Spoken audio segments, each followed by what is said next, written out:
Hi Stitch Kitties, I'm Julie with Stitches of Love Quilting and it's day 35 of Stitch 365. Now, I'm going to talk about sewing a button on with your sewing machine. Now, you can have to put, most machines have a little button sewing foot, which has this little short foot and it has like a blue rubbery on the ends of it. All of my machines seem to have this foot, so you probably have one too. I ignored mine for many, many years. The easiest thing to do is to place your button wherever you need it to be, and then I like to take a piece of regular just Scotch tape and I put it over my button where it belongs and just lightly tape it in place. Then you can place it under your machine. Now some machines have a button sewing program.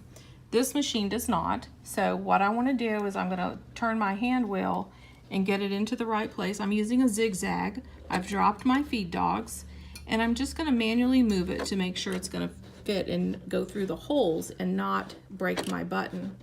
And then I just simply let it stitch a couple times back and forth,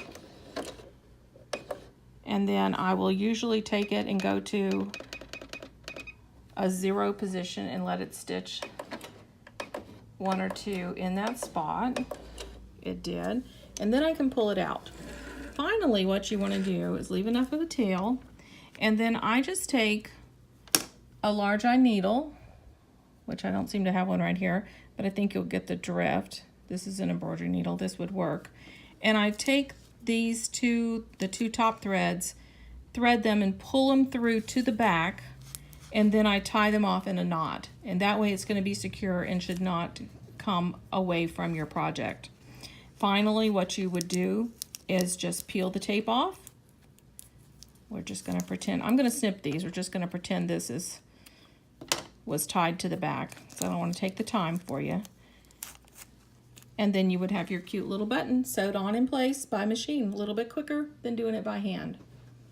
Happy stitching!